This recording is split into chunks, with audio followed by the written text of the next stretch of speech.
All right, welcome back to Whiskey Moments Podcast. I'm your host, Peyton McCormick. Joining me today, Lucas John. Yes, sir. What's up, man? We'll toast Shaking, it up. baby. Cheers.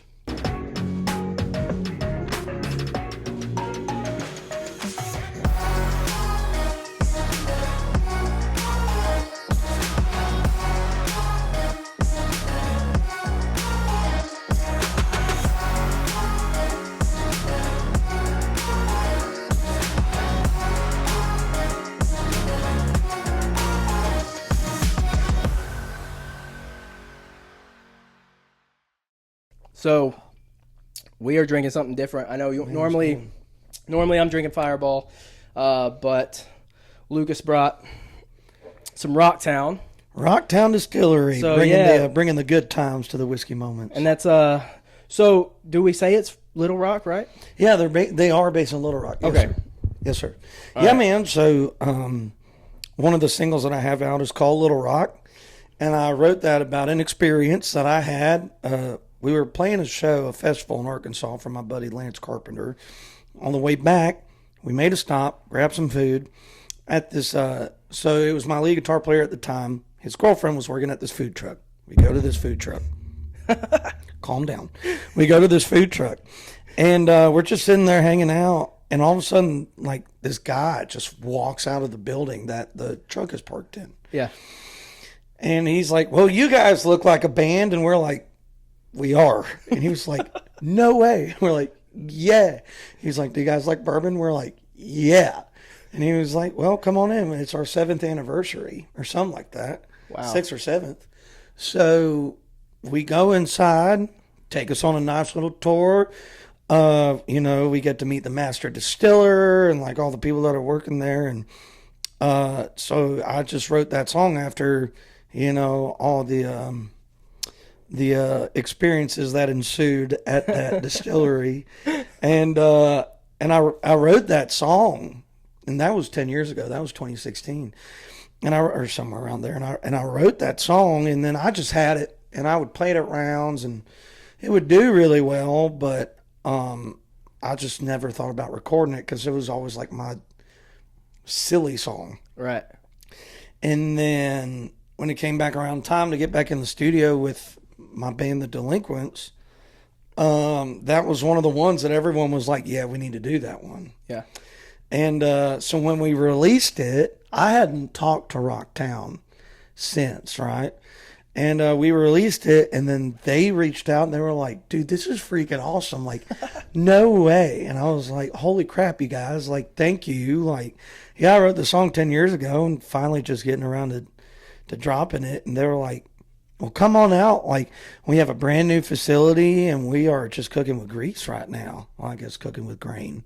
But, see what I did there. And, That's good. and I was like, "The only time that I have in the next 2 weeks is tomorrow." And they were like, "Come out." So I drove to Little Rock, saw everybody again, and they're crushing it. And so I was like, "Hey, like, going on this podcast, it's called Whiskey Moments, and we're going to be talking about Little Rock," and they sent me this. And I'm just so cool. grateful. So thank you to Rocktown. Yeah, Love thank you guys. Thank you. And this is their small batch column still collection. So I know you and I talked about it a little bit before, but just to reiterate. So It's very smooth. it's great. They were looking at a new adventure for just pumping out more bourbon. And so Bardstown Bourbon Company in Bardstown, Kentucky, they have the collaborative distilling program to where you bring all your stuff and they just provide the facilities. Yeah. And so they got to go up there because they're really big on Arkansas corn, Arkansas grain, everything Arkansas. And so they took all the Mack trucks up there to Bardstown Bourbon Company and his exact recipe, and they were just able to do it at the Bardstown facility. And they got 3 different things, and they sent me this one, and this one is smooth. This one's good. This one is smooth. It's light. It's got some really nice sweet notes at the end. So thank you to Rocktown. Yeah, absolutely. Thank you. We get to sip on some fine art, which, as you told me earlier, is a nice little homage to home. Yeah, absolutely. Getting to sip on Sip on some good stuff. It was just funny because I had written down to talk about the song Little Rock and how my wife's from Arkansas and how that's where we went to school. And then when you came in and told me this and then had that from Little Rock, I was like, this is awesome. This is cool. Man. Like, just such good people at that distillery, man. Like, we'll have to go check it out. I mean, I've only been to Little Rock a couple times. Not for anything like that, so we'll have to go. Yeah, dude. We'll have to go check it out. It's a wonderful distillery. Great tasting room, just great vibes there, and the people are just so freaking cool. Yeah. And it's just been cool to just reconnect with them after 10 years. Yeah. So yeah, man. But yeah, they're this one is really good. But they're, like I was saying earlier before we started rolling, their flagship model. It's just their Arkansas straight bourbon. I'm not just saying this because we're on a podcast.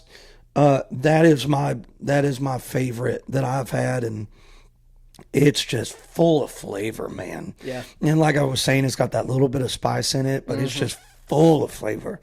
And when I went out there, I got some bottles for the boys. This is funny. So I got some bottles for the boys because we're releasing 4 singles, and then there's going to be an EP with 2 extra songs with it.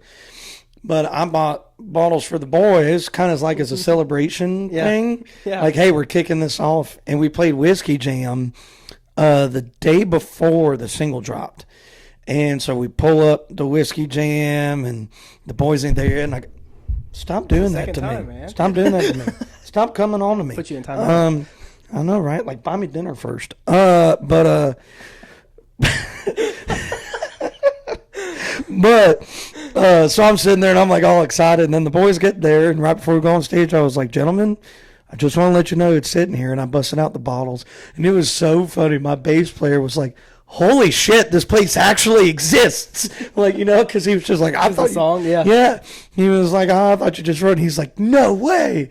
So that was really cool, and it was so funny, and like texting the boys, and my best friend, who's my lead guitar player, I went up to his house for dinner later. He was like, dude, this stuff is good. And I'm like, see why I wrote the song? Yeah. Like, it's just good stuff. And so, yeah, really cool to just reconnect with them after all these years. And yeah. It's a catchy song, too, man. I appreciate that. It has, like, that catchy vibe from the jump. Like, it's just... I appreciate that, man. Yeah. The funny thing is that, like, so I wrote that when we was driving back. So I didn't have a guitar on me. So I'm just sitting there, and I'm just like, man, like, we just got drunk in Little Rock, and then I just started this, and I came up with the melody, like that was that, and I literally just went, I got drunk in Little Rock, and then I just kept going. I had the song done in 10 minutes. That's crazy. Like, just had all the lyrics done in 10 minutes, and then when I got home, I had the phone, so I'm like singing it into the phone. Then when I got home, I just was like, okay, this is the key, and then just put the chords to it from there, and like it was done. But yeah, I wrote the lyrics in 10 minutes, and that was always just like my silly song, right? Because when you play it at rounds, now that there's a recording to it, it hits differently now than it does when you're playing it at rounds, right? So when you're playing it at rounds, like, it was always my silly song because it is very tongue in cheek, and it's very much like, this is what should happen to you for being an idiot, and drinking and driving. But it was always my tongue-in-cheek thing, and I come up, with this whole, like, outlandish story. And so, like, when I'm playing at Writers' Rounds, like, people are listening to the lyrics, and, like, it's always cool, like, hear the audience laugh, and it's like, oh, my God, people actually find me funny. This is crazy. But then, like, when we brought the band into it, it really turned into like this Leonard Skinner, Steve Miller Band kind of thing. Yeah. And it really, I mean, credit to the boys in my band, the Delinquents. Love you guys. But like, it really turned into like exactly what I wanted it to be, like just this swampy backbeat, just kind of Southern rock reminiscent kind of thing. And So now, like when we get to play it, it's really cool just to see the juxtaposition of like what it started out as playing it at rounds and then seeing what it is now. Right. It's really cool.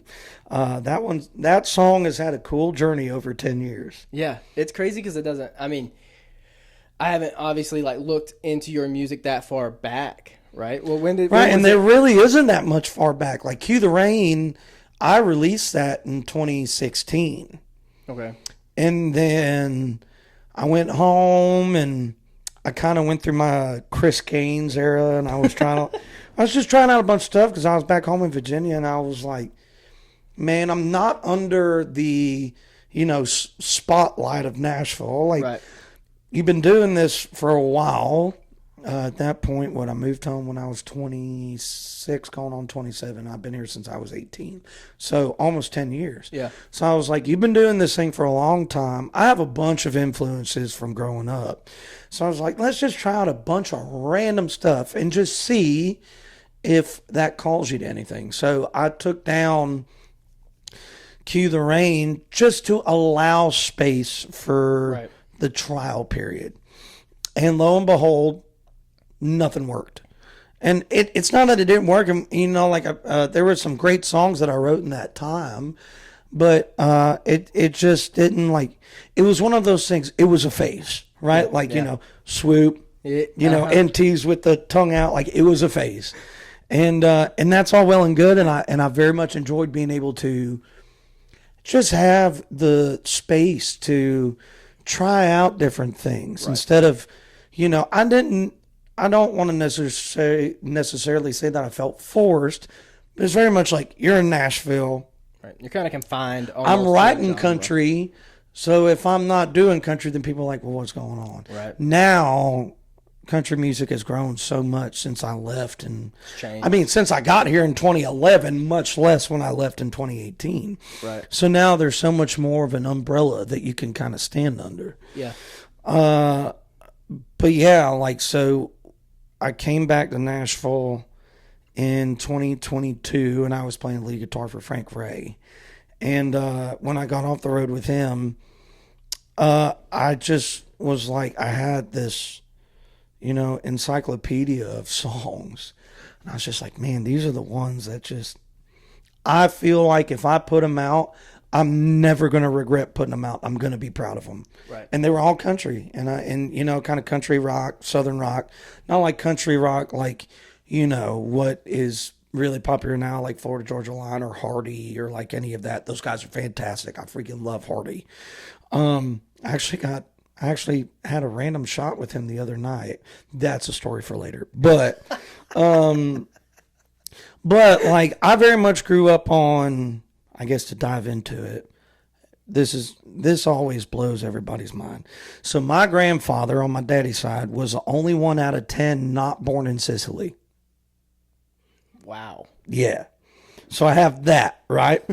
So I have that, and then my grandma, both of them had passed, but they lived in New York. So my daddy's from New York.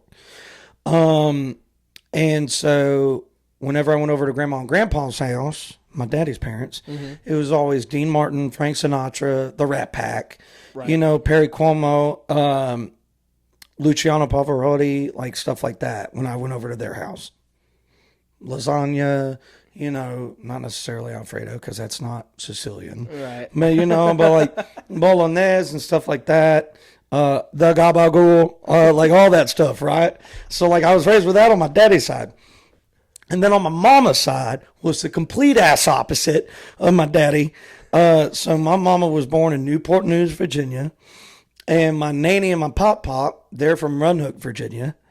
And I actually just found this out. This is pretty cool. I actually just found this out like last year. Just doing the cool little like lineage thing. My family on my mama's side was one of the first families of Virginia. We've been there since like 1718, and actually Francis Lightfoot Lee, who signed the Declaration of Independence, is my ancestor. That's cool. It's crazy. Like crazy. Just nuts, right? Yeah. But obviously two stark different things. So like Nanny and Pop, they raised me on like George Jones, Waylon Jennings, Johnny Cash, Willie Nelson, all those guys. And then with Daddy, Daddy really got into classic rock, right? My daddy he'll be 74 in September. So like he really got all the mid 60s and then everything on. He got all the good stuff. So he raised me on like Bruce Springsteen, Aerosmith, Led Zeppelin, ZZ Top, John Cafferty and the Beaver Brown Band. We could even get into some really niche ones like the Hooters and stuff like that. And then Mama, being from my grandparents being from Appalachia, Mama raised me on like Garth Brooks, Toby Keith, James Taylor, Jimmy Buffett. So like just within the grandparents to the parents, it's just an amalgam of music. And so, and the funny thing is that my daddy is vehemently against country. Like he does not like country music, and he likes like Johnny Cash and Waylon. Like he likes that stuff. But the minute there's like a crap ton of twang in it, like Clint Black or Shenandoah or anything like that, he's like, nope, that don't ring my bell. And I'm like, all right, Daddy, that's fine. So like whenever he comes to Nashville, I always say with him, I'm like, Daddy, just have like a drink or two, and you might be able to get through this. But so does he like your music? He does. He it's funny because they always come back to me and be like, there's a little bit more twang than I would like, but he's like, but I can hear the stuff that I raised you on. My folks split when I was 8, and so it's always funny. He's like, I can hear, your mama definitely won the fight, but I can hear where I can hear where I had a little bit of something stuck with you. So, but my daddy's a big music guy. He's a great singer. Really? Like he never pursued it. I'm like the first. Well, I actually have an uncle. I just found this out. An uncle, I think from Daddy's side, and he lives in Texas. He's a bass player, and he's still gigging at like 81. Wow. Yeah, so I had no idea. Like, so until then, I thought I was the only I thought I was the only musician in my family. All them kind of, on my daddy's side at least. Daddy's a great singer, and like he did band in high school. But like, I learned how to sing harmony from my daddy. So like we would be in a 1995 Ford Aerostar. You remember that van? No, it is an ugly ass van. It is like if you look up a 1995 Ford Aerostar, you're like, oh my god, like, and then like nostalgia is just gonna kick back, right? So I'm willing to bet you're probably about 10 years older than me. I'll be 33 next Friday. Oh no, not that much. Okay, I'm 28. Okay, close. Yeah. We're close. Yeah. I'll give you a pass, unlike some of the 24-year-olds I see on Broadway. But that have never heard Fishing in the Dark. That's a disgrace. Yeah, and then I look at their parents and I'm like, what the hell? Yeah. I'm just like, this is on you. 100% is. 100% it is. But like, so we'd be driving with cassette tapes in the night in the Aerostar, and like, Bruce Springsteen, that's my favorite artist and my daddy and I's, go-to guy.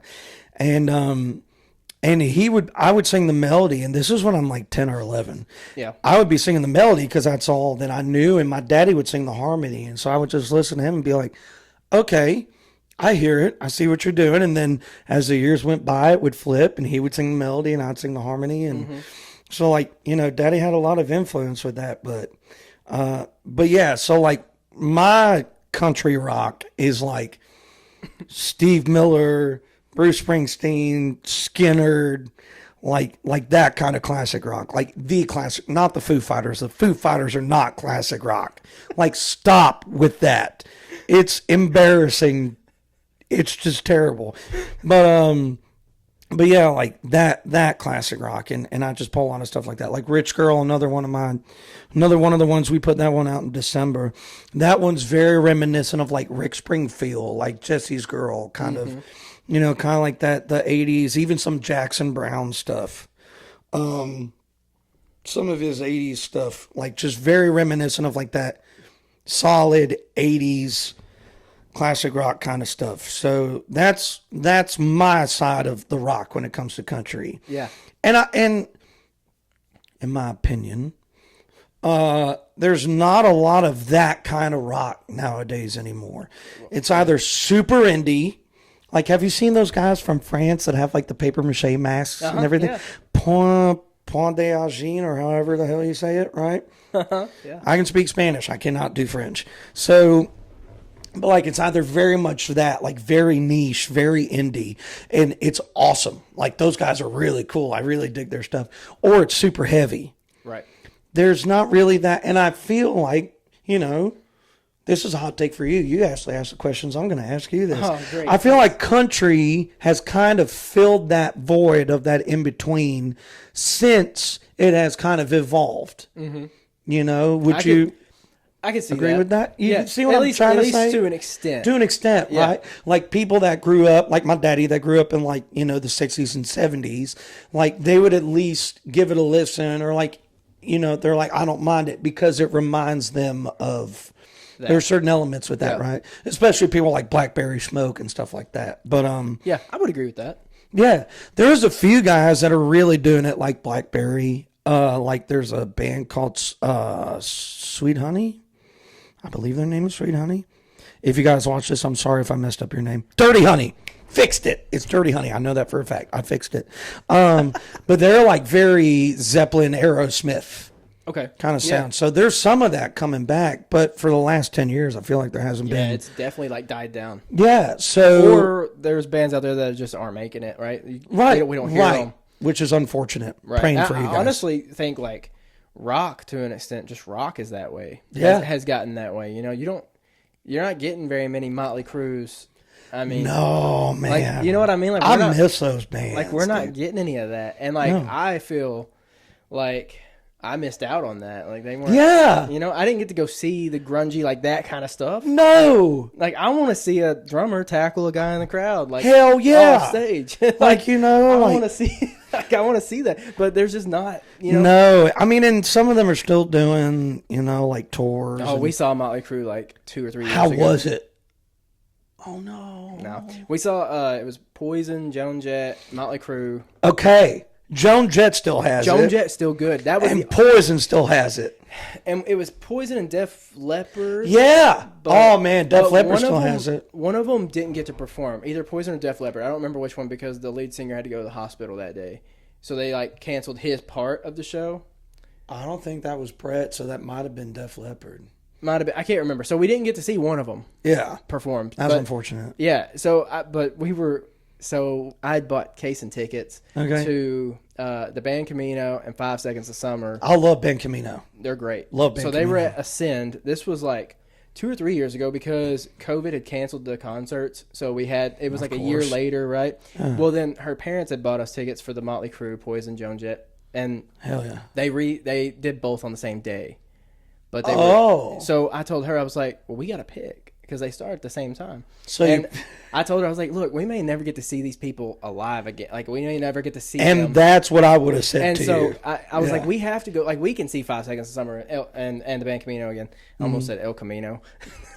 Well, I mean, come on. Same thing. But so I almost, So we chose that. And Motley Crue was like, all right, but it was, they were the last act, but Joan Jett, dude, killed it. Joan Jett rocked it. And then when I was on the road with Frank, we got the opportunity to open for Bret Michaels, lead singer of Poison. Yeah, that's cool. Coolest freaking dude. All right, quick story because I'm full of them. So we get there. We're playing at this amphitheater at this casino in Iowa. Beautiful amphitheater. And so Frank and the boys are all Latino. Right, I was the only white boy. I was the token white boy in this band, right? So we pull up, 5 Mexicans and a white boy pull up in this van, right? And I open up the door, and they're sound checking, and he's playing like all the hits. Yeah. And I saw Poison when I was 12 years old. My mama bought me tickets to see Poison, and it was Dokken and Poison. So I saw Poison when I was 12, right? And then a girl I was dating in high school a few years later bought me tickets for her and I to go see Cheap Trick, Poison, and Def Leppard. And so I've seen Poison twice. I love Poison. I mean, they fit into what the era was, and I just love them for that. And and they put on a hell of a show. So like we pull up in the van, I open up the door, and I hear, "Oh my God, look what the cat dragged in," and I'm like, "Holy hell!" And I book it. I'm running through backstage. I get out into the greenway or whatever, the grass, and I'm standing right in front of the sound booth, and I'm just having a moment, right? I mean, it's just like it's a full circle moment, right? I was 12 watching them. First time I ever smelled marijuana in my life was at that show. And then now I'm here. Right. Opening for this dude. Like, it was such a cool moment. So I'm standing there and I'm literally like, I'm headbanging. I'm like, oh my God, look what the cat. And Brett is on stage and he sees me and he points at me. And I'm like, and he's like, yeah. And he goes like this. And I'm like, stop. And so then we get backstage and the boys had opened for him before I joined the band. So he comes back and he's like, oh God, here's trouble. And they're like, Brett, what's going on? And they're like, Brett, let's introduce you to our token white guy. He's our new lead guitar player. This is Luke. And Brett looked and he was like, you were the guy that was just out there jamming out, weren't you? And I was like, yes, sir. He's like, dude, you're a freaking rock star. And I looked at him and I said, sir, I hope you know that right now I'm thinking if God sent down a lightning bolt and took me out of this world, I could die a happy man. And he was like, that's so freaking cool, man. High five, like the whole nine. It was insane. Yeah, that's awesome. Like, just insane. But yeah, so like when I pull from the rock side of things, I pull from those guys. Right.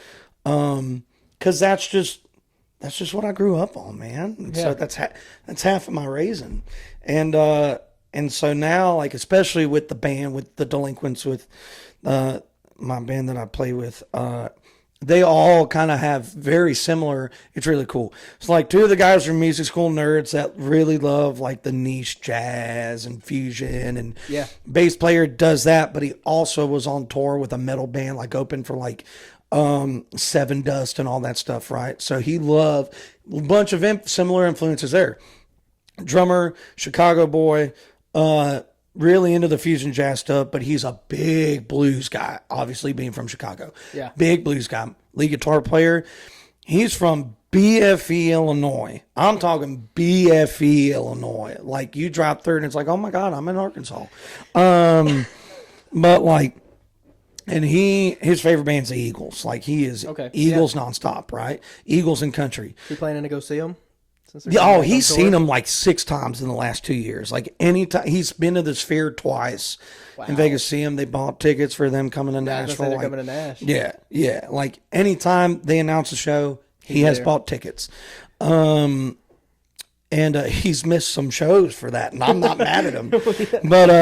But he grew up classic rock and country. So then, like, all of us have this really cool. If you did like the little Venn diagram or whatever it's called, like, all of us very much have very big pockets where we have similar influences. Right. So it's really cool for all of us to kind of have our own thing and bring those and meet in the middle. It's been a really big blessing to, have those guys be my brothers and play shows with them. But yeah, man, so we just all match up on that little classic rock train and we go from there. How did y'all come up with the name The Delinquents? Man, literally, all of us just love to have a good time, right? Like, our lead guitar player, he is not a delinquent, right? Yeah. So it's kind of like an ironic joke with him, but like, me, Michael, and Will, Michael's bass player and singer, and Will's drummer, harmonica player, and singer. 3 of us can have a good time. And then Seth is just there like, you guys are idiots. So I was kind of like, oh yeah, just hanging out with the Delinquents again. We were at Fleet Street. I think it was at Fleet Street pub, and we're just all cutting up, and Seth is just shaking his head, the lead guitar player. And it's like, yeah, I'm sorry I have to deal with the Delinquents again. And I was like, hold up. Like, that's a really cool name. Yeah. Like, it's just catchy, and like, you see that and you already have an idea in your head. And I'm like, all right. And then my logo is a fox. And the whole reason I did that is, one, fox hunting is a big thing in Virginia. The fox is a common animal in Virginia. And in Native American culture, the fox is a symbol for like mischievousness, cleverness, ingenuity, slyness, if that's a word, being sly. Yeah. All of that. And then the other thing about a red fox is Red, yeah. See, my beard's trimmed, but when it grows out, I get some red. You get some red in there? Yeah, I get some red. Yeah, so I was just like, okay, so with the symbolism of good old Boondock Saints quotes, what's the symbolism? You ever seen Boondock Saints? No. Man, you're going to watch it after this. And then when Willem Dafoe says it, you're going to be like, oh.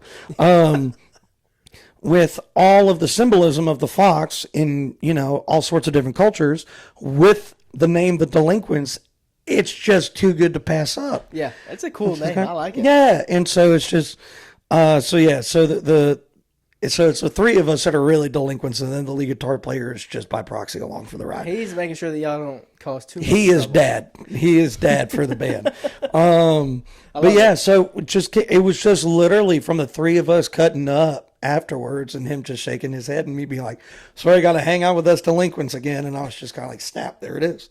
Yeah, that's cool. So you mentioned that you went back to Virginia after being down here for how many years? COVID. I went back for COVID. Yeah, man, like I remember it was March. I think it was March 17th. It was stuff started going down like March. the 10th or 11th. And we had a show in Dunmore, Pennsylvania for St. Patty's Day. And they got back to us on like the 13th or 14th. Like we already had a rehearsal, like we were good to go. And they were like, guys, like, sorry, like stuff's getting really bad. And we're like, no, it's fine. And then it was like, I think it was either March 17th or March 18th. It was one of those 2 days. The government announced that COVID was a thing. Right. And then I called Mama and I was like, I don't know what the hell to do. Right. She's like, Shugs. She calls me Shugs. Shugs, just short for sugar. Just come home. Like, because if everything shuts down, at least you'll be home and I'll get to see you. And I was like, okay. So the next day, like we bought plane tickets that night. And then the next day I was home in Virginia and I was home for 2 years. Yeah. And, man, I wouldn't have traded that for the world. Like, I never thought in my wildest dreams that I was going to be a 27-year-old living in my mama's basement. But I was. But after being out here for 10 years, seeing them maybe twice, maybe 3 times a year if I'm lucky, like being able to go back and like see mama, see my brother, see my daddy. Like that was just such a cool little speed bump that could have happened. I'm super close with my family. So was that like hometown as well as that were? Yeah. So, well, mama at the time, she actually retired this past Friday. Hey. Love you, mama. Happy retirement. But she was working in DC. So she was in Fairfax, Virginia, right outside DC, actually, or really close to where Remember the Titans takes place. Yeah. So real close to Alexandria. So she was there, and then Daddy was still in Williamsburg, only about 2.5 hours away. But that 2.5 hours makes a big difference. So I'd be able to go down and see Daddy whenever I wanted. So, right. But yeah, and then, shortly after that, I did move back to the hometown after about 9 months. I moved back to my hometown and I played at Busch Gardens, the theme park. It's in my hometown, and I played there all through high school.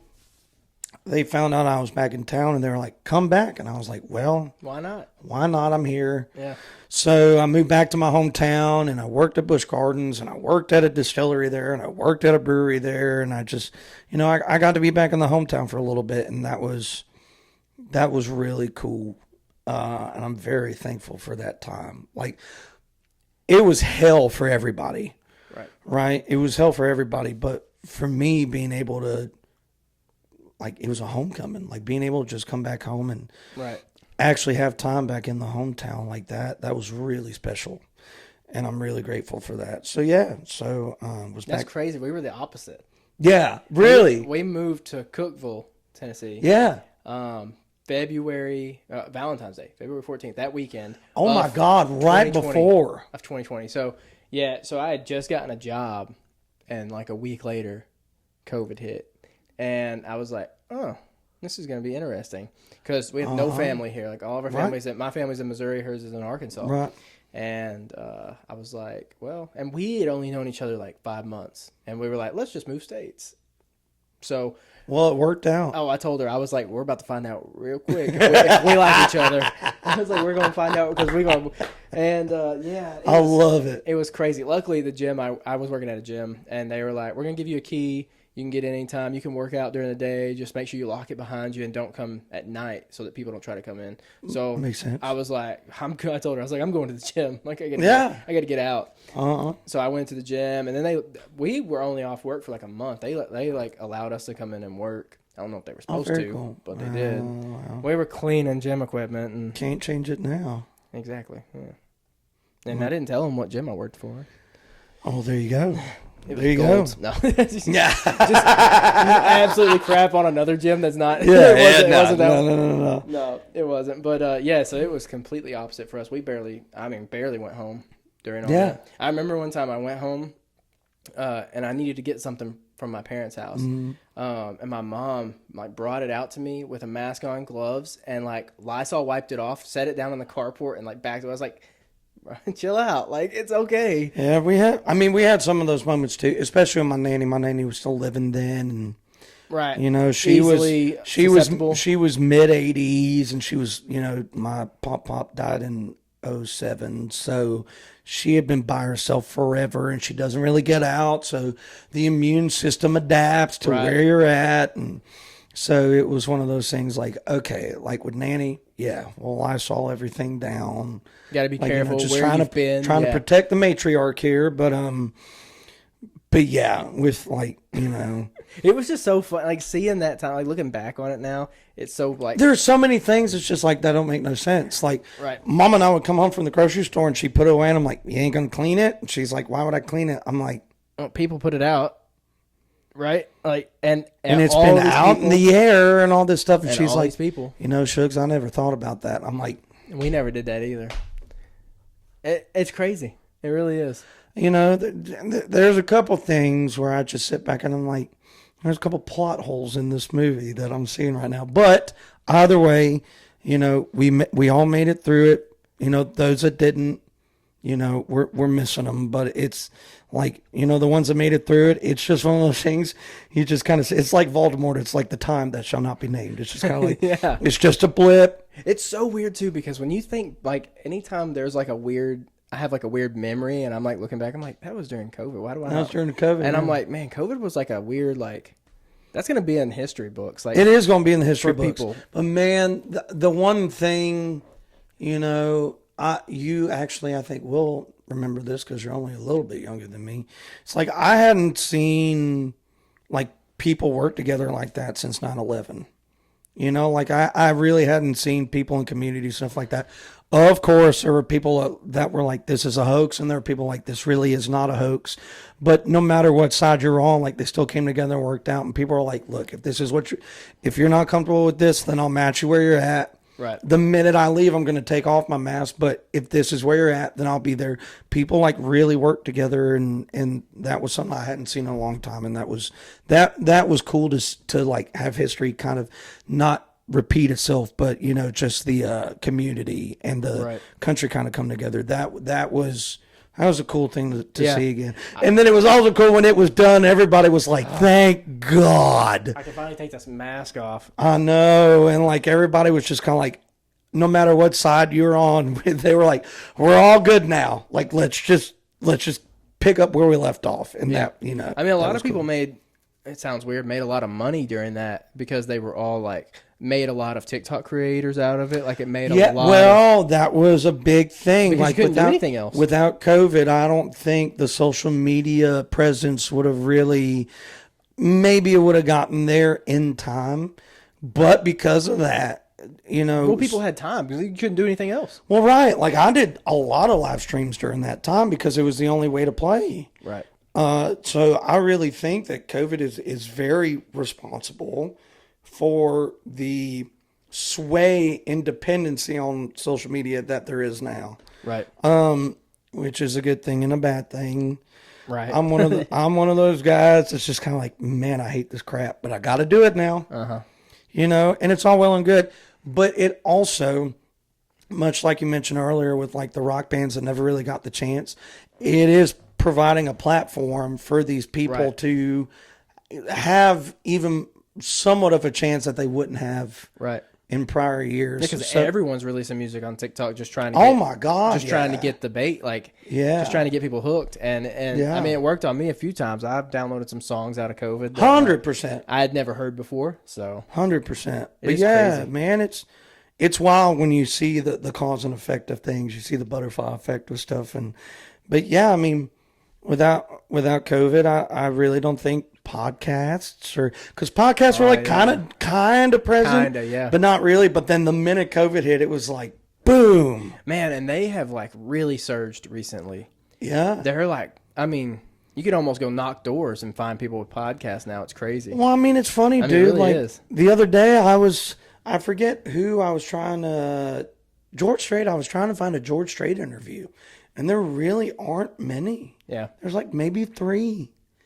And I'm like, man, like I really want to like hear him talk about stuff that you never talk about, and you just don't. So this is filling the void for really wasn't popular back then, and that's really cool.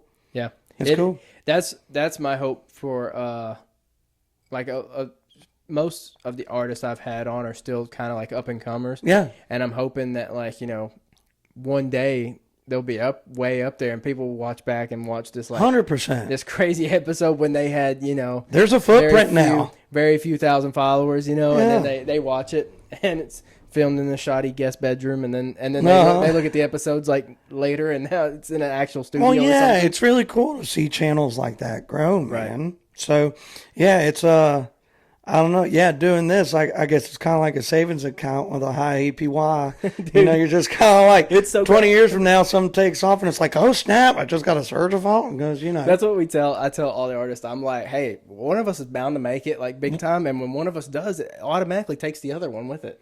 Well, you're a good man, because it's not always that way nowadays. Well, in a sense, we're tied together. In a sense, right? Right. But because if you blow up, right, and people are searching your name all over, and it's tied to the podcast, it's going to pop up. 100%. Now, people may not watch it. It depends on why you're blowing up on social media. But at this point, we're in the trenches together. We're in it. Just doing it. Oh, man, we are in it. We're in it. Throw the ladder down. We're in it. Yeah, for real. Send up a torch like somebody. For real. But yeah, man. So. Man, we covered a lot. You actually covered quite a few of the questions I already had written down. Oh, sick. So it was good. We're gonna throw a would you rather in there. Let's do it. What you got? I'm going to pour me a little extra since I got a little bit of ice left in there. You need some. All right. Would you rather always have to enter a room backwards, or you always have to exit doing cartwheels?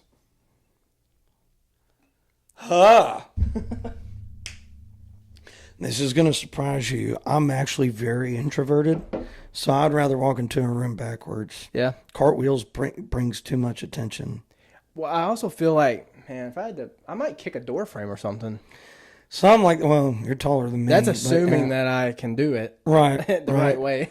But yeah, like, you walk into a room backwards, everybody's kind of like in their own world already. So they don't notice it as much, yeah. Yeah, if I walked in backwards at Red Door, no one would, besides the door guy, no one would absolutely notice. Yeah, you're right. But like on the way out, you're doing that, people are going to be like, yeah, you're cartwheeling and people are like, what is happening? Yeah, so I would rather walk in backwards. Honestly, I think I would like to do it just because I don't know if I could do a cartwheel. I still got that in me, but like, it was so funny. You said cartwheel on the way out, and the introverted in me was like, please do not do that. Like I was just like, like my whole body tensed up. But yeah, enter in backwards. That's what I would do. All right, now since you told me all about the music influence that you had growing up, I need you to give me your Mount Rushmore. Okay, so are we talking Mount Rushmore of like who I think are the greatest of all time, or are we talking Mount Rushmore as in my favorites? Because those are two different things.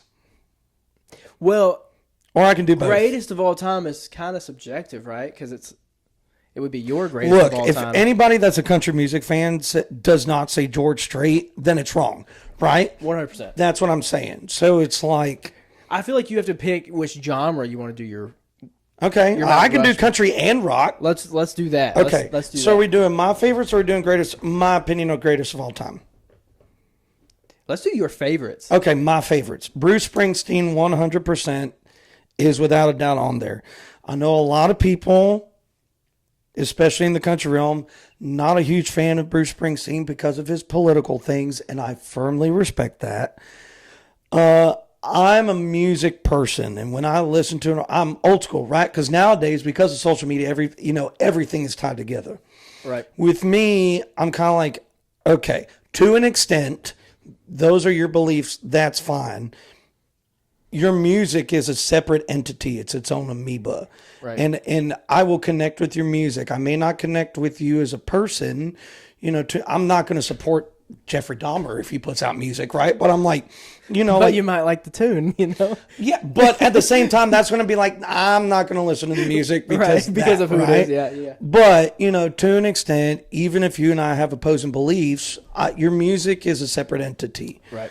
In my mind. So, Bruce, there is a reason that Prince, he was on a Larry King interview, and Larry King was like, where did you learn how to become such a performer? And Prince is like, well, I had a VHS tape of Bruce Springsteen live, and I learned from Bruce. Wow. That is... It's iconic. Yeah. Honestly. You sit back and it's like, holy hell, dude. What a compliment to Bruce. So, to me, Bruce, without a doubt, is 100% on there. Incredible lyricist. In my mind, the greatest performer in rock and roll history. A bunch of people can say The Who, a bunch of people can say that, and that's fine. But for someone that can work a crowd of 20,000 people and make you feel like even if you're all the way in the back, that you're up in the front, Bruce. So he's 100% on there. Okay. Let's see, rock and roll. Another one of my favorites, and they definitely deserve to be on there, AC/DC. Uh-huh. Performance-wise, another reason, but a lot of people, I love this joke, a lot of people would be like, AC/DC has released the same album 40 years in a row, and it's still that good, right? But, to me, for just straight punch you in the face rock and roll, turn the amps up to 10, and just no matter what's on, you are banging your head. That's AC/DC to me. Yeah. And Angus Young was the first lead guitar player I ever discovered, and I was just like, holy crap, this dude's insane. So Bruce, AC/DC, we're sticking strictly with rock and roll. Man, I'm literally flipping through the vinyls in my brain right now. I'm like, snap. It's always one of the tough questions. It is a tough question, It's but hard. we're going with favorites. Right. So that makes things a little bit more personal. So we got AC/DC, we got Bruce Springsteen. Man, let's see. I'm thinking, I'm flipping between two right now. I'm going to have to say the Stones. Stones have to be on there. Yeah. It was between the Beatles and the Stones, which is usually the thing. And man, I love the Beatles. But when it comes to rock and roll, and I'm thinking of the essence of rock and roll, and the essence of crank the amp up to 10, bang your head. Man, anytime Start Me Up comes on by the Stones, I'm just like, you're ready, you're going. Just crank it. Crank it, dude. Another great set of performers. Yeah. Keith Richards is going to outlive all of us. Probably. There's no doubt. So we got the Stones, we got Bruce, we got AC/DC. That's not a bad lineup as of right now. So I got to make this fourth one really good. Yeah. And I kind of want to throw a random one in there. But let's see. I'm going through all the 60s guys, going through all the 70s guys. I'm gonna settle on this, and this will be the curveball. I'm gonna settle on this, and I'm second guessing it right now. Do I commit to it? This is a big deal. I got to commit to it. Hold on, no, I'm not thinking enough. I got to think about this. because there's just so many good ones. Yeah. You know what? I got two good rockers. I got Rolling Stones and AC/DC for good rocking bands. Bruce is a good songwriter. I'm going to do another great songwriter, Jackson Browne. Are you familiar with Jackson that much? Not. Okay, dude, Jackson. Oh my gosh. That man can write songs. You never heard Running on Empty? Running on empty, running blind, running on. Man. I don't think so. Jackson's got some good ones. I'm not cultured enough, apparently. But Jackson was, he co-wrote a few songs for the, you know what? No. Take out Jackson, put in the Eagles. There it is. I was about to say he co-wrote some songs with, and then I said the Eagles, and I was like, wait a second. You were about to screw this up. AC/DC, Rolling Stones, Bruce Springsteen, the Eagles. Dude, fantastic lineup. The Eagles, like, they had the great, like, next to AC/DC, like Angus and Malcolm. Malcolm was on rhythm, Angus was on lead, and they were brothers. Right? In my mind, like when you look at lead and rhythm guitar players, it's like, holy crap. Like, what a great pair. But then the Eagles, and then you're talking not Glenn Fry, you're talking Don Felder and you're talking Joe Walsh. Come on. Like, are you kidding me? Hotel California. Yeah. Like, but you even get in like one of these nights. Oh, man. Yeah.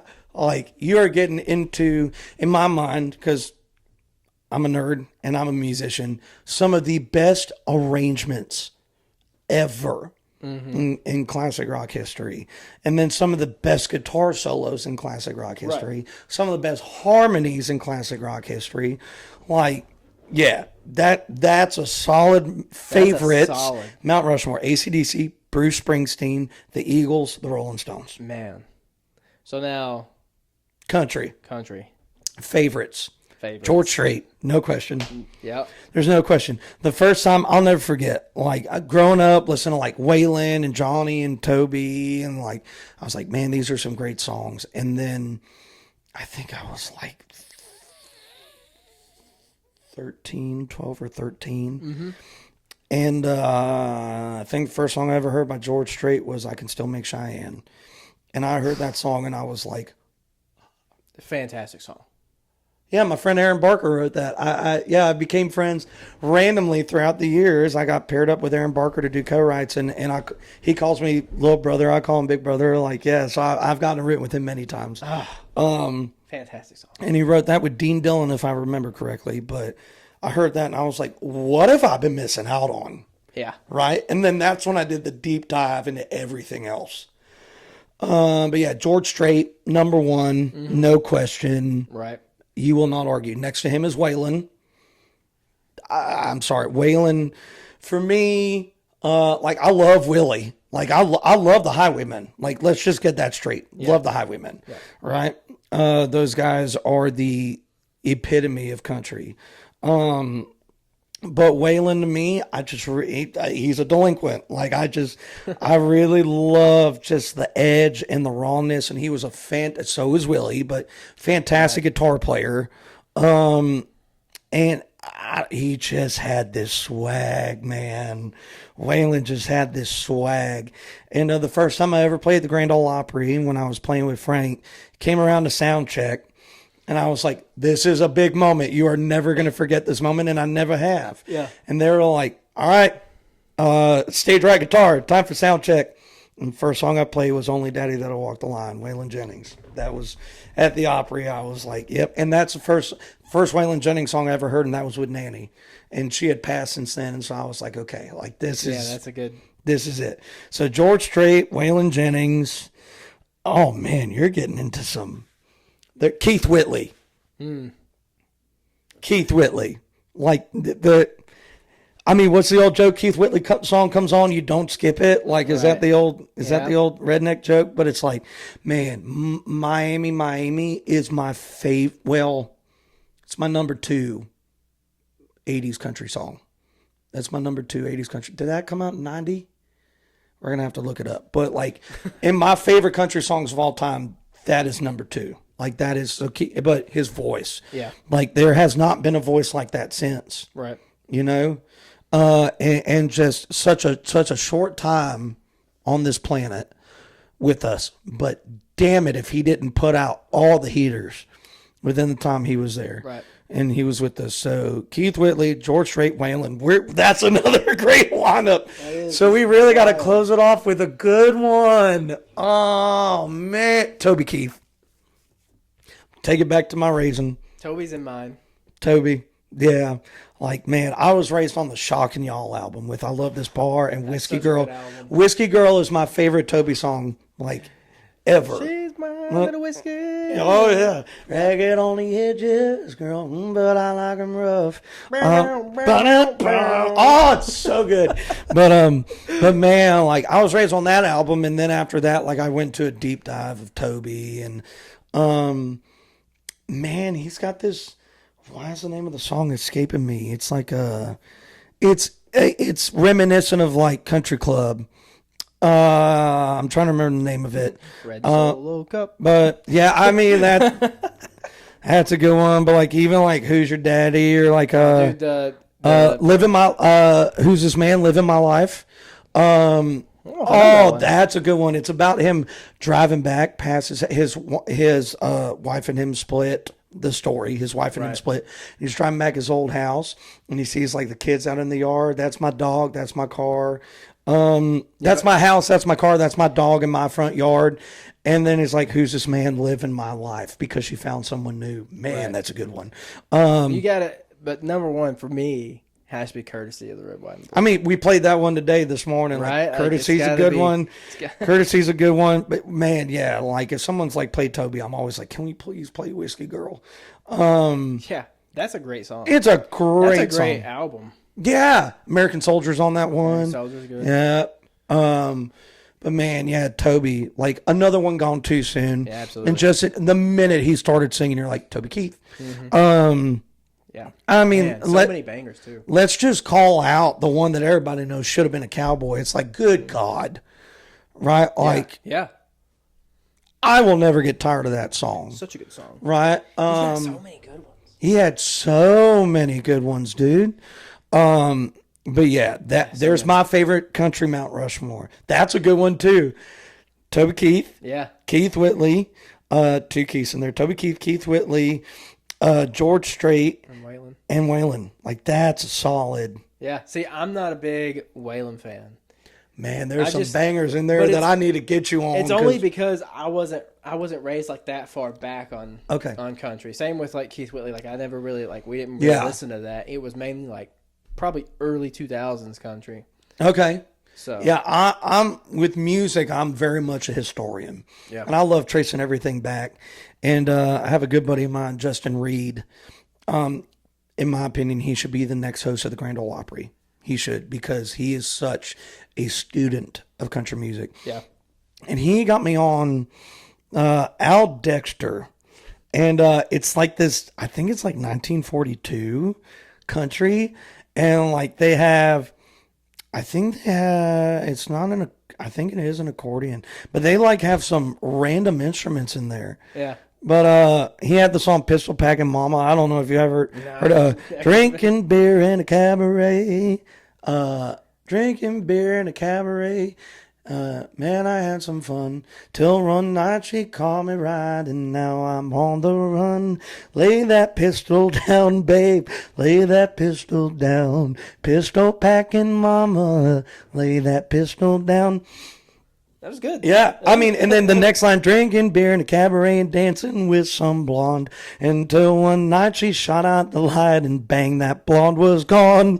Lay that pistol down, babe. And like all this old country, but I just love, like, just like, it's like Ancestry.com. It's just like, okay, they got that from that. They got that from that. They got that from that. And then just tracing it back. And I'm just a big fan of that. So, yeah, I go all the way back to Al Dexter, like in, you know, Woody Guthrie and all that stuff. And it's really cool to just, and then when you know all those guys and you're familiar with all those guys, then you really see the evolution. Right. And then instead of looking at it backwards, you can see it going forwards and be like, okay, you know, I hear Al Dexter, and then you get to like a George Jones song, and it's like, wait a second. You can like connect. Yeah, you can hear it. Like, Yeah. man, honorable mention George Jones.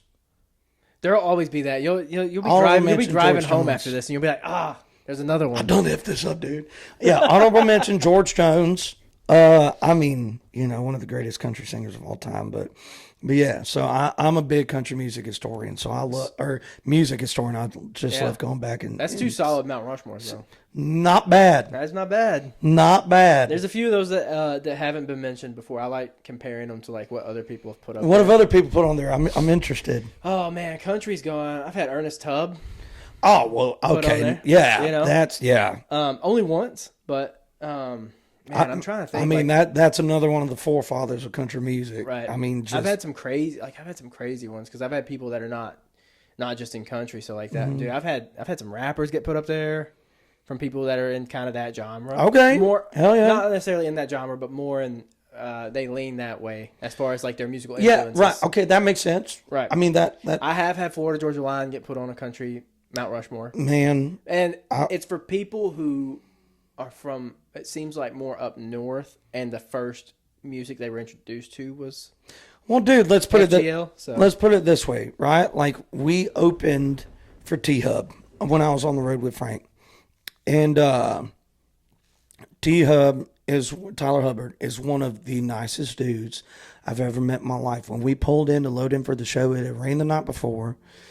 And so they had laid out like plywood and everything trying to get the cases from the bus to the stage. And T-Hub was out there helping his crew, like moving cases. Yeah. And then he turned around and he met us, and he was just and then after the show, he was like, you guys come on the bus, like hang out. I heard that you guys had a long drive, like come take a load off. Like there's booze there, whatever you need, we got you. Right. And just one of the coolest dudes that I've gotten to meet, and I've been here 15 years, so I've met some cool people. But T-Hub is definitely up there. And like, so granted, like let's talk about it. Like when Cruise came out, I think everybody that grew up even similar to the way I grew up, or even more traditional, was like, what the hell is this? Right? But now I listen to some of the stuff that has come out, and I'm like, man, let's put on Cruise. I mean, let's put on Get Your Shine On. Like, let's put on some of that stuff, when man. You go back to it, and you're look at the numbers that the songs did. But here's, and this is where I was going. Here's one of the things that I want to thank T-Hub for, because I really think that he was the guy that did this. Him and Brian Kelly. Mm-hmm. I want to thank them for this. They were the guys that allowed the rockers to have a space in country. Yeah. And like without them, like it was kind of getting there, right? Like Aldine was getting there with like My Kind of Party. Brantley was getting in there, but like Cruise was the catalyst. And no matter whether you're a fan of it or not, like those guys allowed rockers like me to come in there and to be able to put our own flair on things. So T-Hub, Brian Kelly, thank you guys for providing a space, because you were the guy, in my opinion, like, and I say this to people, like they were the guys that, they were the catalyst. They were the ones that did it and created the space and took the umbrella and opened it up. And we're like, that's the bro country, man. Yeah. I feel like bro country gets a bad rap, but it's like, there's a lot of people doing it and now. You know what? It's not even the artist's fault 9 times out of 10. It's, I don't want to put shade on the radio, because the radio is just trying to supply. It's supply and demand, right? So they're just trying to work with what they know the audience is liking. Right. But like a lot of those guys, like they don't even get to put out the songs that they want to put out. Right. Right. Like let's look at Luke Bryan, Tailgates and Tan Lines. Remember that album? Mm-hmm. That was a good album. That was the album where I kind of started petering off from Luke. Like I'll Stay Me, his debut album in 2007, is my favorite album of his, and that'll never change. Yeah. Like All My Friends Say, We Rode in Trucks, I'll Stay Me, like stuff like that. Yeah. Fantastic, right? And then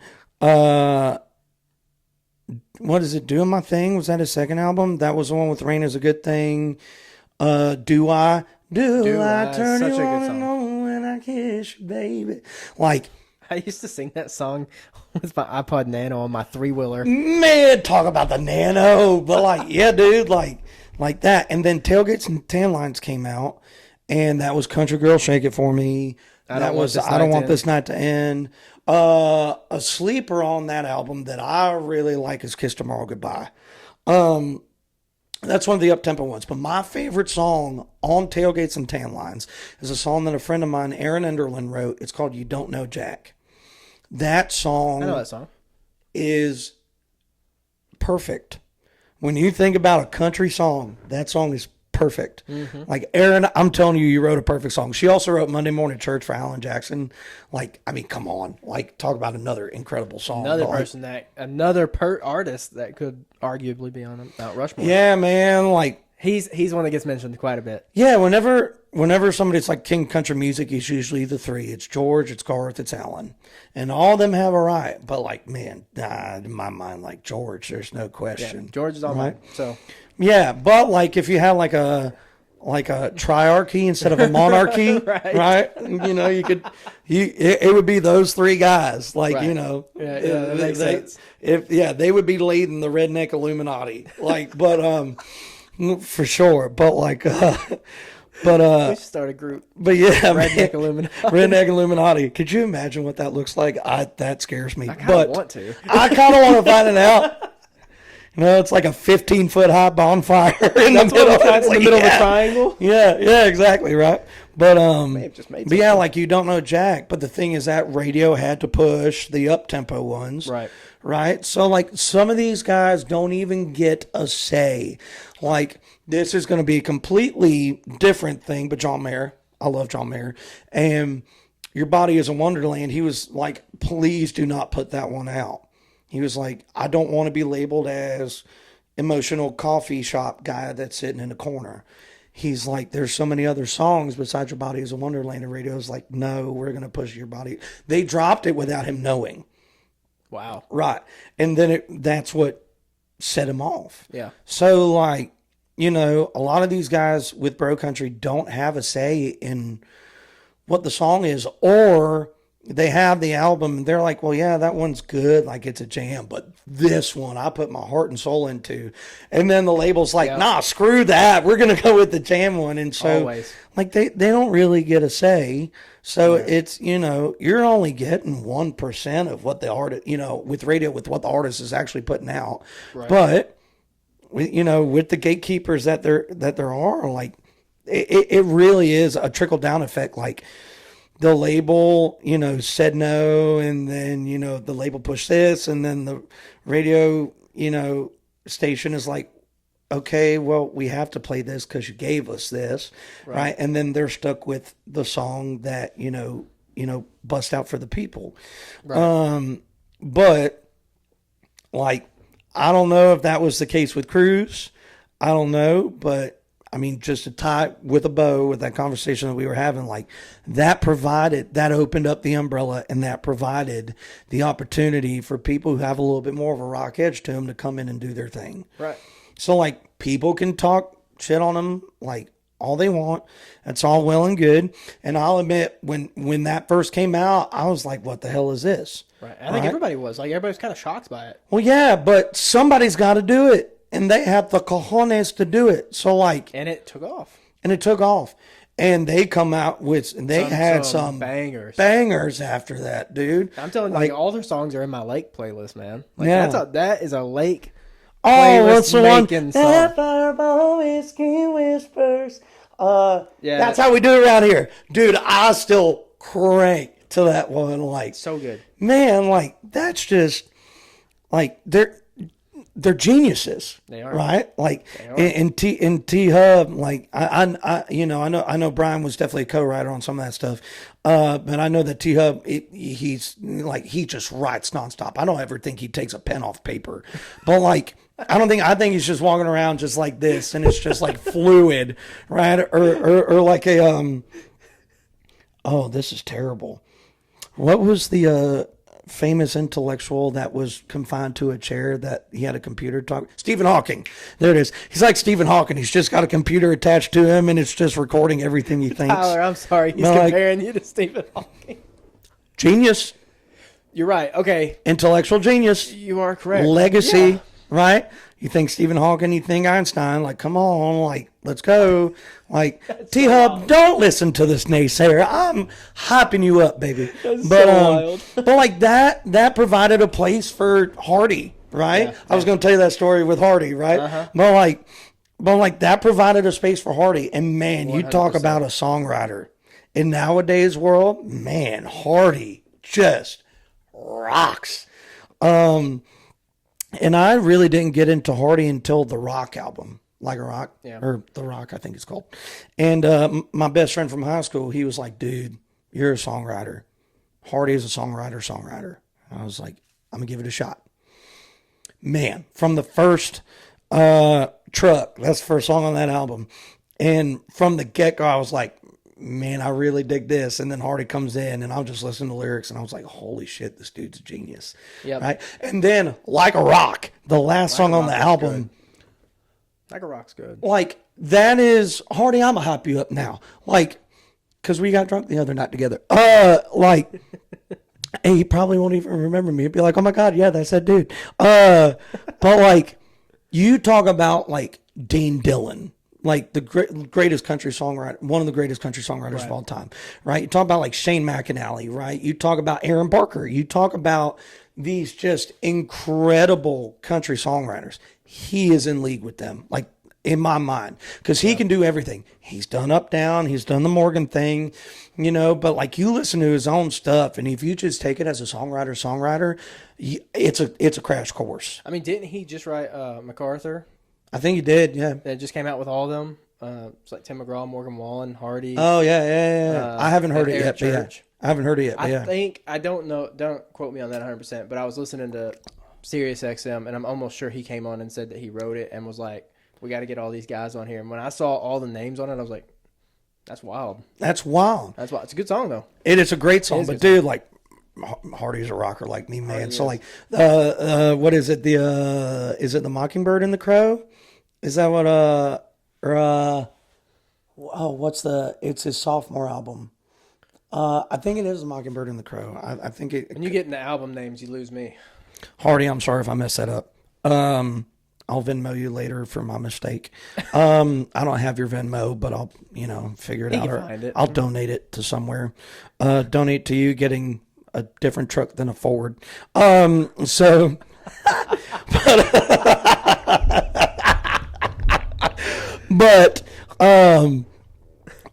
dude, like that was such a great record because it was like the dual personality, like the juxtaposition. Right. Like the first half of the album is kind of like his normal stuff, and then he really digs into like the heavy shit. Yep. Truck Bed was on that album. Good God, that's a heater. Yeah, and like. But I'm just saying that, like, Florida Georgia Line, like, without them, this wouldn't have happened. Right. Right? Or it would have taken longer. Exactly. So when you look at it from, like, a linear side of things for a historical standpoint, like, they were the catalyst. Yeah. So, like, I could not do what I'm doing without Florida Georgia Line. So, like, you can talk shade all you want, and you're allowed to. That's your right in this country. But just know, I've been known to throw some shade every now and then, but I throw shade in like a loving little brother way, and instead of like a whatever, because they're still making more money than I am. So it's like, well, right. And you still drive a Ford, Hardy. What the hell? Doing. But God, that's funny. But we need to tag him in this afterwards. So we just like save this clip and then tag him in it so that he could just throw the shade back. The only thing that we send to him is just that, not the stuff of you talking good about him, just the part that he needs to do. Like I'll donate so you can get a better car than a Ford. But yeah, dude, like that's the whole thing about music. It's always evolving, and it's subjective. Honestly, it's always subjective. Subjective. It always is. I mean, there are artists out there now that I'm not a huge fan of, but that doesn't mean that they're not talented. It doesn't mean they haven't hustled. Right. It doesn't mean they haven't been through tragic stuff in their life.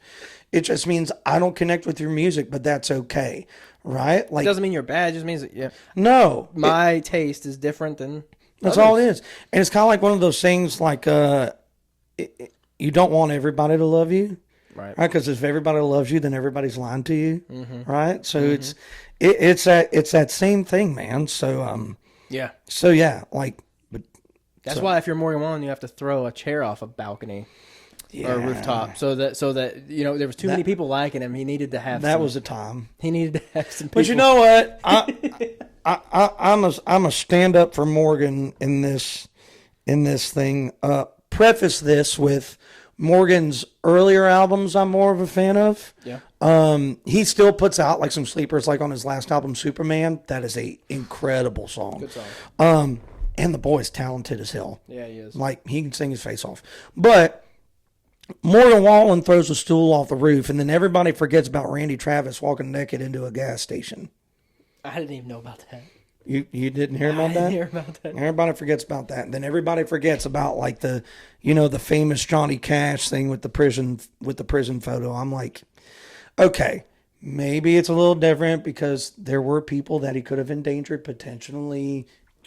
Right. Or like whatever, because I know that now it's like you can't say that word, but like there were more people in danger and there were police officers there that could have gotten hurt. And I'm a big supporter of military and first responders and police officers. I do understand that. And I'm not, and for the traditionalists, I'm not comparing the two, but I'm just saying like there's always been the rowdy ones. Right. So it's like, okay, it's a little bit different now, but like you can't really condemn this without remembering this, right? Because everybody still loves Randy Travis. That's another honorable mention, Randy Travis, absolutely. Right? He's going to be with us for a long time. I'm putting that out into the ether, but yeah, like I don't know. I'm just one of those people that I tend to see the big picture of things. So I'm just kind of, you can't like. Yeah, was it uncalled for? Yes, it was uncalled for. I think everybody can agree to that. Right. But when you're looking throughout history, it's kind of There's got to like, be someone that does it, right? There's got to be someone that does the... Right. Now, like I said, the endangerment side of things definitely is something that puts it in its own category. But, I saw that and I was just kind of like, he is our little rowdy shining star. He is our little rowdy shining star. And you know what? He might be the president of the country music Illuminati. Oh, no. George Strait's got that for as long as he lives. Okay. That's fair. For as long as he lives, George Strait is there. As long as he lives. You know what? So it's just like, I don't know. I just kind of sit back and I think of things that way. And, the other thing, and this is just a big piece that everybody kind of forgets about. Yes, they're celebrities, but they're also humans. Yeah. Right? Absolutely. They were us at one point in time, right? Like, nobody's following us around with cameras constantly. He who casts the, first stone is, not without sin. I might have just butchered that Bible verse. My apologies. But like, it's just, yeah, you become a celebrity, yes, there's a certain decorum that maybe you should consider, but we all have bad days. Yeah. And we all make mistakes. So none of us are without fault. The only one that was without fault was Jesus.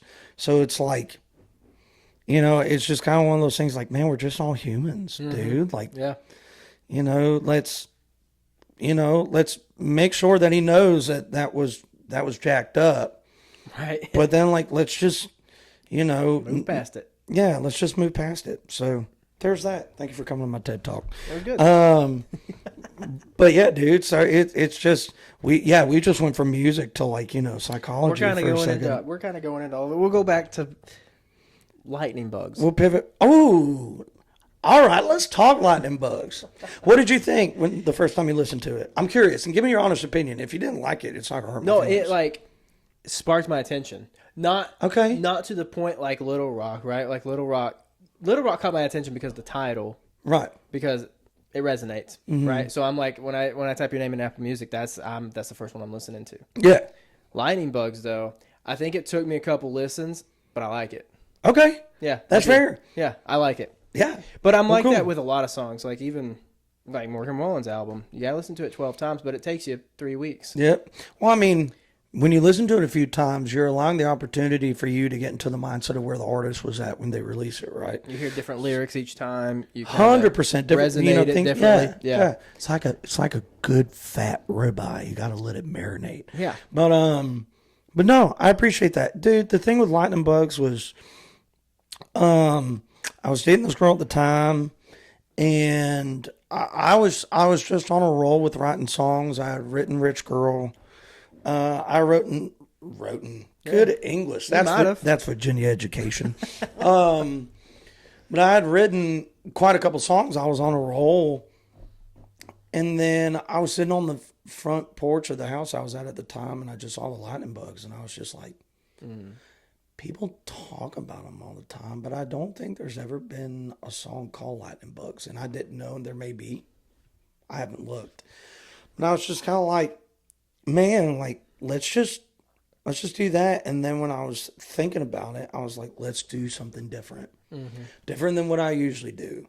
And what I pictured when I was writing that song is I was picturing country songwriters in a writing room, and Marvin Gaye is sitting in the corner, just kind of listening, and just kind of you look over at him every now and then, and he's just kind of like,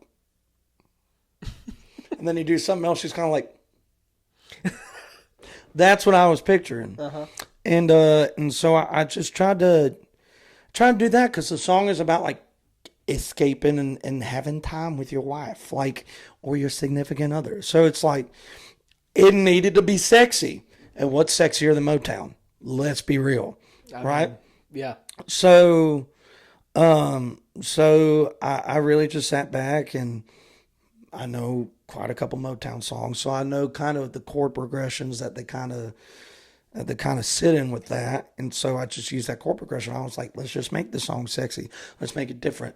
Let's add in some cool little musical motifs with the dunna dunna dunna, you know, like, and let's just keep it low key because that's kind of what you want. That's the whole motif idea of the song is let's keep it low key. But yeah, dude, I love that song, and I know that it's different. Your table's attacking me now. Needs to take notes. I know that it's different, and I know that it's not going to sit with everybody, and that's fine.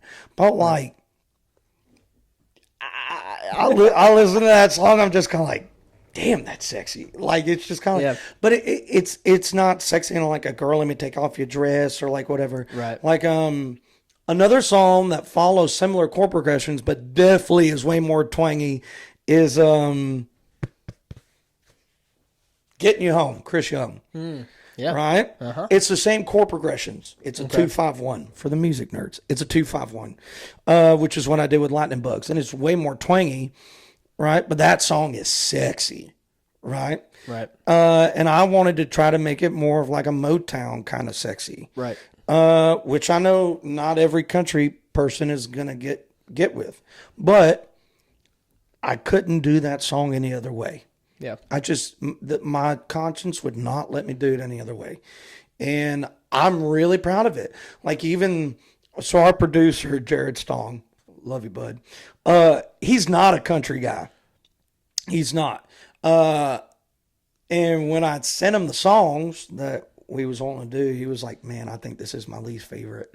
And then we get done with it, and he's like, dude, I think this is my favorite. And I'm like, see, man, like it's just, you just got to sit with it. It grows on you. Yeah. I think so. I think one of the things that has changed with music in general, and maybe it's a byproxy of social media becoming the entity that it is now, but it's like, if it doesn't sound like something similar within the first 3 seconds, people are like, nope. Yeah. Whereas back in the day, I would listen to music because I want to listen to the music. I want to go on the journey that the song is, and then at the end of the journey, be like, okay, that was a nice walk. I don't think I'm going to take that direction, that path again. Right. Right? Whereas now it's like, it's so disposable.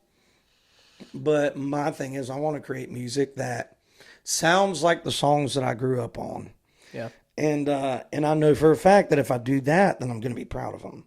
Right. And that was the thing with Lightning Bugs. I was like, man, if we need a sexy song, there's nothing sexier than Motown.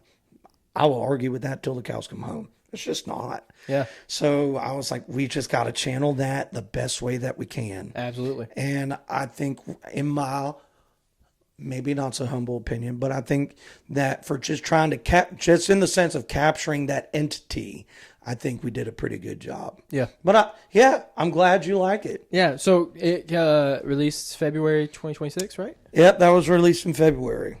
And then we are currently working on the next one. That's one of the questions, man. Currently working on the next one. So the next one, can you give us anything? Oh, I can give you some stuff.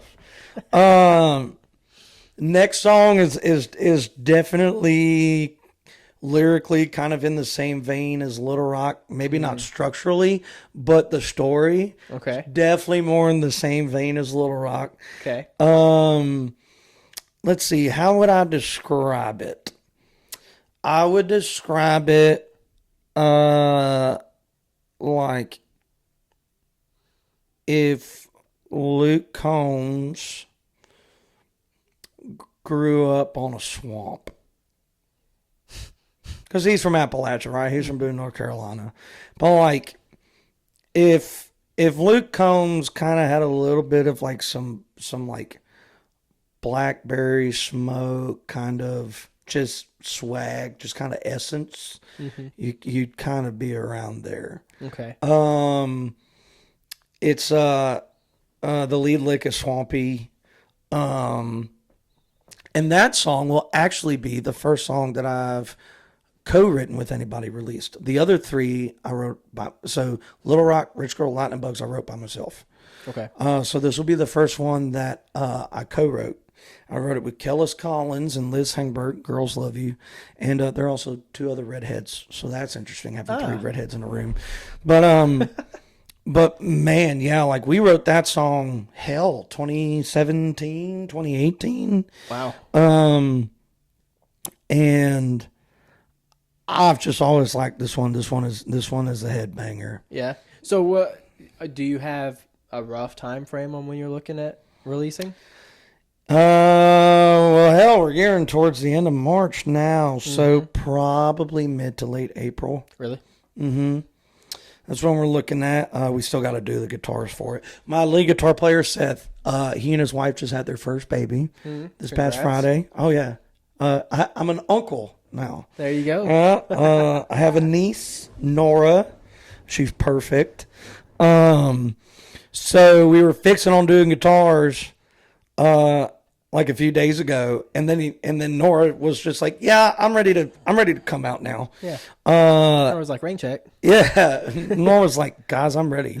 I've been waiting on this table for 45 minutes. Like, I'm ready. Can I just please be seated?"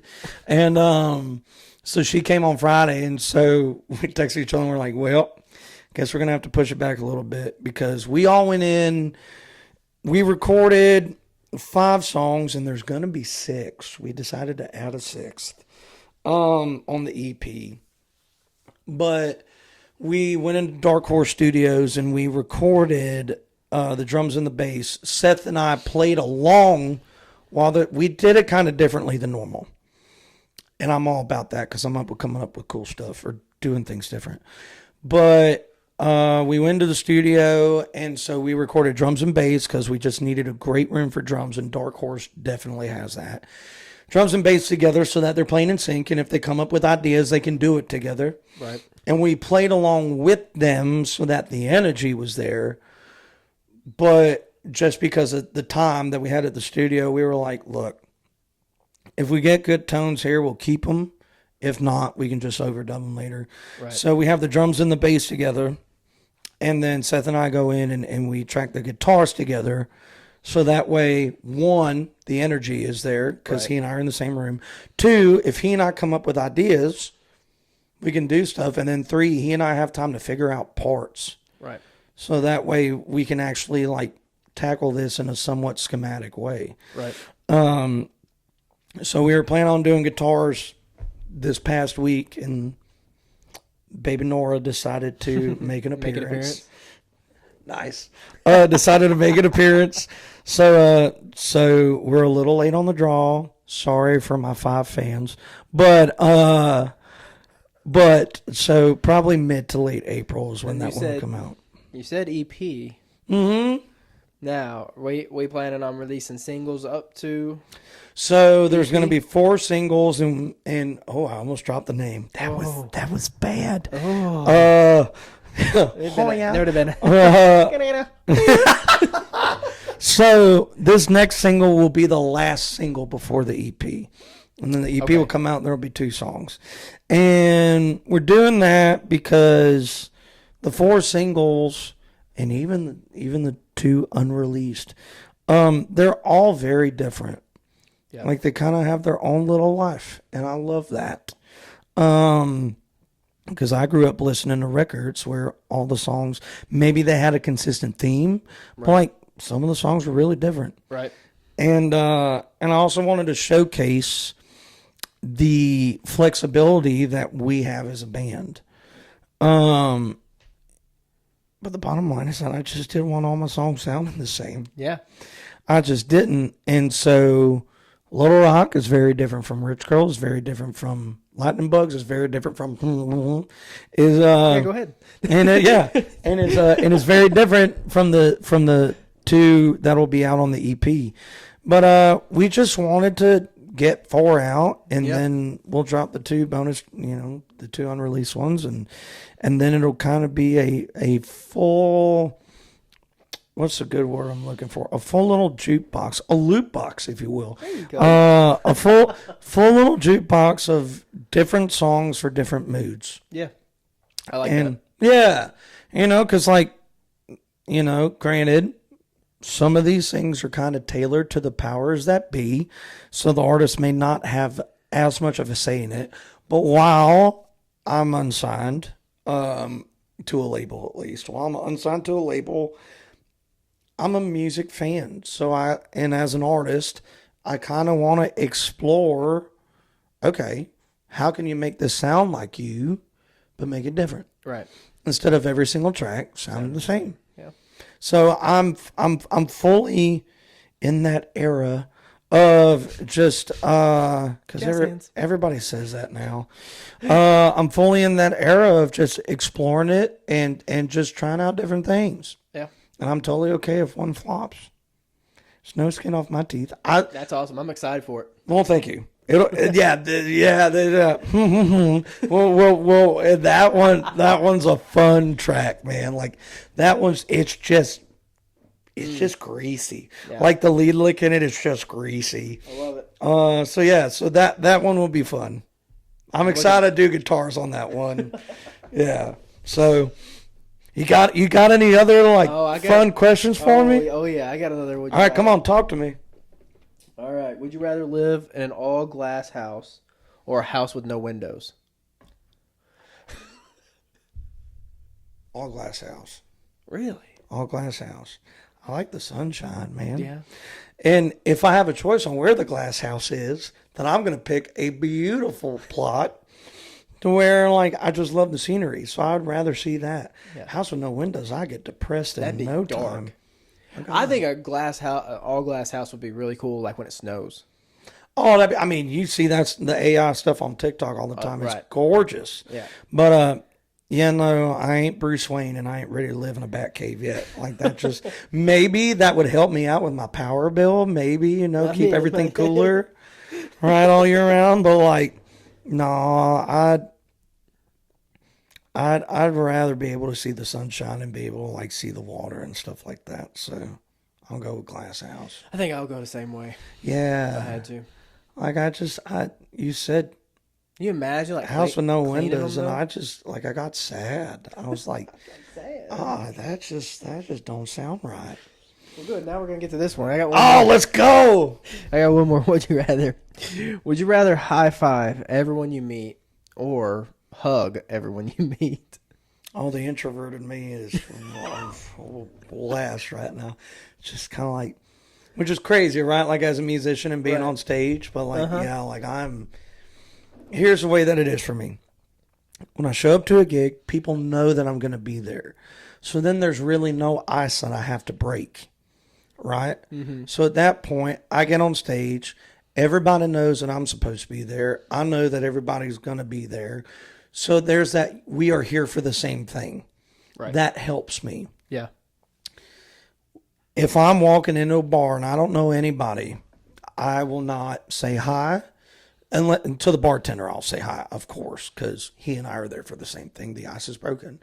I'm like, I'm going to sit at the back corner where like nobody is thinking about looking, and I'm going to just hang out. Yeah. Yeah. And I'm very much one of those people, like after shows, I love saying thank you. And I love like seeing people on like, hey, like we heard your song. We only live 30 minutes away. So we came to the show. Like that means the world to me as an artist and what I'm trying to do. The minute that I am able to be done signing hands and shaking babies, I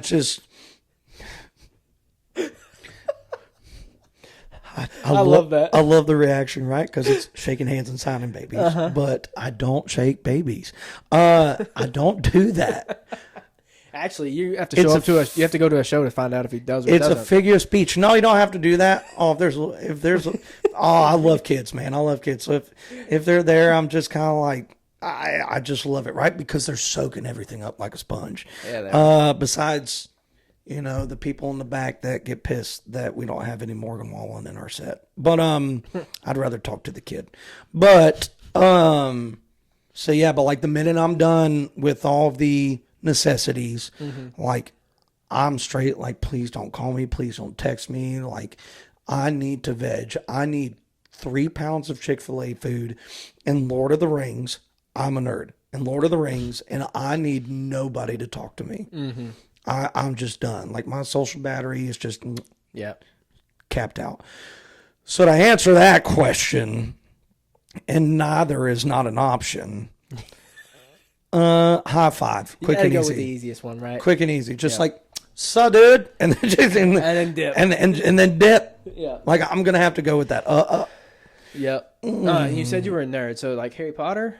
Yeah, I actually just rewatched the whole thing. With any of the thing that's a series, if I see like it's on TV randomly, or like, I see like one of the movies on like HBO, then I'm like, well, crap, I can't start there. I got to go to the back. Yep. So yeah, Harry Potter, I was always a fan, but I have grown attached to it more as I've gotten older. Probably just because like I grew up with it, and my daddy is a big book reader, so he took us to like the midnight releases at Barnes and Noble and stuff like that back in the day. He loved doing that. I love Harry Potter, and I was always a fan of the movies. I'm not a huge book reader, and I wish that I was. It takes a lot for me to get very invested in a book. But I think that I get more inspiration as a songwriter from movies, because it's not even the story. It's seeing certain things, or like somebody's face when somebody said something. And I'm like, huh? Put words with that. Yeah, like I very much visual for me. Like I like seeing things that are visual and then putting it on paper. Yeah. That's one of my goals whenever I write a song is try to make it cinematic enough to where people can like basically take a film reel and like see the song happen in their brain. Right. So I grew up, my number one favorite movies of all time is Lord of the Rings. You can't beat it. I will put you in your place if you try to argue with me. But, dude, some of that CGI from 2001 is still better than the DC movies that are coming out right now. So I could argue that, yeah. Yeah. Oh, yeah. But Lord of the Rings is my favorite. But Harry Potter is very much one of those that in the last, 3 years, whenever I see it coming by on the streaming service, man, I need to watch that again. It's just a great story. Yeah. And I mean, you think about the kids, like Daniel Radcliffe and Emma Watson and all of them. Think of them starting out when they were 11, and then seeing the growth in their acting skills. It was like their whole childhood. I mean, yeah. It's like Friends almost, in the sense of how long. Right. How long it was. But yeah, fan of Harry Potter. I've been to What is it? Orlando? Universal Studios. Yeah. Been there Harry to Potter Diagon Alley and the castle and all did that. the whole thing. Yeah. Got the butterbeer, got the wand, We go almost every year. Really? Hell yeah. Well, to Orlando at least. Yeah. I haven't been to what's the other one? The new park. Yeah. Is that what you're talking about? The brand new one? I think so. Yeah. Because there's Diagon Alley. That's in Orlando. Mm-hmm. With Green Gots at the end of the Dragon on the Bank. And then there's another one. That's Island of Adventures. Yes. That's how been to you, that one. That's how you get to the castle. But you can also go through Diagon Alley, but you have to Like have to pass or whatever. yeah, you have to have the park hopper or you have to ride the train, which also means you have to have the park hopper. Riding the train is dumb though. We did it because we thought it was gonna be cool. Like we thought you actually ride a train because there is. You one. ride like the Hogwarts Express. Yes, when we Yeah. thought that we were actually riding it. No, dude, it's a screen window. It's a screen, like a pull down screen, and it just Oh, that's stupid. it's so dumb, dude. It's so dumb. Then you just get off and you're on the other side. Like the train moves, but it doesn't show you. They put a screen down and make it look like you're. That's dumb. And they don't even have the little girl like anything from the trolley days. Come on, you missed opportunity. Right? They don't even have that. Missed opportunity. So- like, are you kidding me? I'm still waiting for like one of them to do like a Lord of the Rings thing, and if one of them does, you bet That would your be sick. bet That'd your be pretty cool. sweet ass that I will pay $500 for the ticket to be there. I will. I just will. That would be pretty cool. I don't know what they would do, but it'd be. Pretty I don't know. sick. I mean, there's yeah. probably a lot of stuff. I mean, they could still do. have the Shire in New Zealand, right? So I'm still planning on going to that. But like, dude, like the minute that happens, I'm at the Green Dragon and I'm drinking a flagon and I'm in it. But yeah, no, like anything that just kind of creates a cool world that helps people escape from reality. That's the parallel that I think I like so much. That parallels with music and songwriting is that if it takes you out of your world and offers a different place for you to go to. Right. I think that those are the ones that I gravitate to. And like, of course, like I love Top Gun. I love Indiana Jones, which still kind of has a little sci-fi twist on it, but it's still like real world, right? But like those things like Harry Potter, Harry Potter, I guess you could argue still has some real life because it's in London. But like anything like that, I really enjoy that because I just love seeing other people's minds and like seeing what they come up with. I think that's really cool. Yeah. Awesome. I'm about to say we're coming up on 2 hours. I was about to say that's all I got. We thought that we was going to try to keep it to yeah. We knew. Well, man, let's toast it out. I appreciate you coming on the podcast, man. Absolutely, brother. Well, fun. let's do a toast. I got one for you. Let's see. I got a bunch of them, so let's think of a good one. When we drink, when we drink, we get drunk. When we get drunk, we go to sleep. When we go to sleep, we do not sin.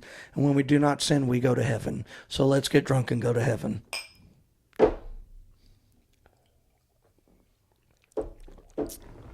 And thank you for having me. This has been a blast, dude. It was so much fun. Thank you.